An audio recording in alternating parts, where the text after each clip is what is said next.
जय माता दी दोस्तों।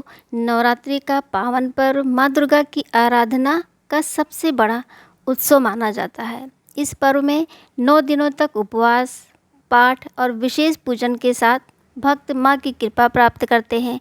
लेकिन नवरात्रि का समापन कन्या पूजन के बिना अधूरा माना जाता है। शास्त्रों में उल्लेख है कि दुर्गा माँ की 9 शक्तियों का स्वरूप ही छोटी छोटी कन्याएं हैं। इसलिए नवरात्रि की अष्टमी या नवमी तिथि पर कन्या पूजन अवश्य करना चाहिए। इस पूजन में घर पर कन्याओं को आमंत्रित किया जाता है। उन्हें माता का रूप मानकर हलवा, पूरी और चने का भोग लगाया जाता है। उनके चरण छूकर आशीर्वाद प्राप्त किया जाता है।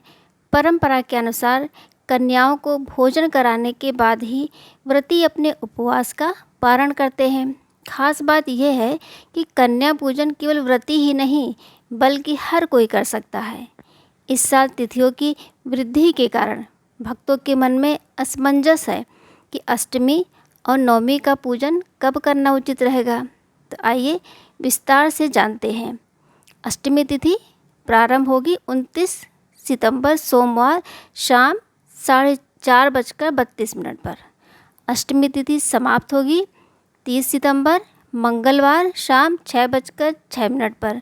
नवमी तिथि प्रारंभ होगी 30 सितंबर मंगलवार शाम 6:07 पर और नवमी तिथि समाप्त होगी 1 अक्टूबर बुधवार शाम 7:01 पर।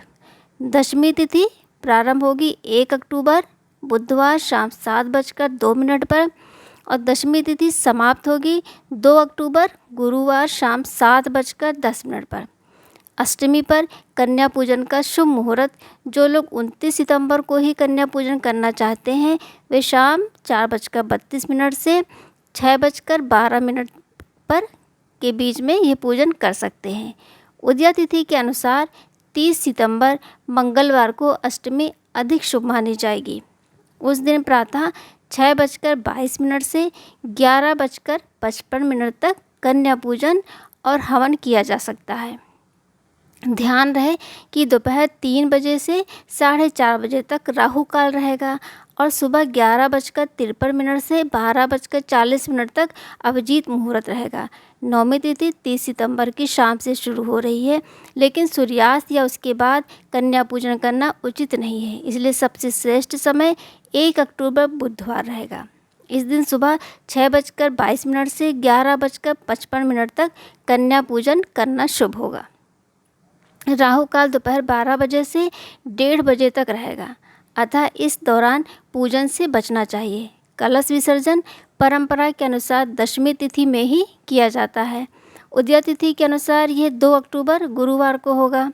इस दिन सुबह 6:15 से 8:37 तक कलश विसर्जन का श्रेष्ठ समय रहेगा। हालांकि कुछ स्थानों पर 1 अक्टूबर को भी विजयदशमी मनाई जाएगी और रावण दहन किया जाएगा, परंतु शास्त्रीय दृष्टि से 2 अक्टूबर को ही विजयदशमी का पर्व अधिक मान्य है। कन्या पूजन की विधि क्या है?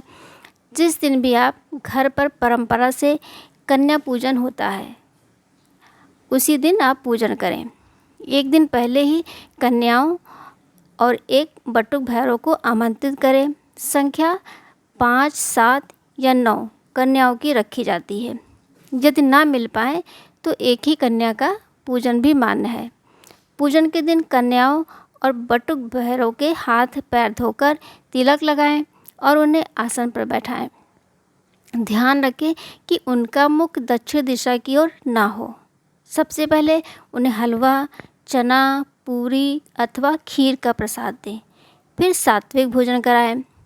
भोजन के बाद उनके हाथ धुलाकर उन्हें सम्मानपूर्वक दक्षिणा, उपहार या वस्त्र अर्पित करें।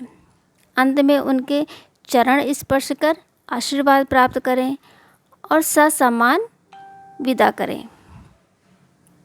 इसके बाद व्रती प्रसाद ग्रहण करके व्रत का पारण कर सकते हैं। जो कठोर नियम पालन करते हैं वे दशमी को ही अन्न ग्रहण करते हैं। नवरात्रि का ये विशेष पर्व केवल माँ दुर्गा की भक्ति ही नहीं बल्कि समाज में नारी शक्ति के सम्मान का प्रतीक भी है। कन्या पूजन से घर में सुख, समृद्धि, शांति और माँ की असीम कृपा प्राप्त होती है। तो प्रिय दर्शकों, आपको यह जानकारी कैसी लगी हमें कमेंट करके ज़रूर बताइएगा। वीडियो अच्छा लगे तो इसे लाइक करें, अपने दोस्तों और परिवार के साथ शेयर करें और ऐसे ही धार्मिक और उपयोगी वीडियो देखने के लिए चैनल को ज़रूर सब्सक्राइब करें। तब तक के लिए जय माता दी।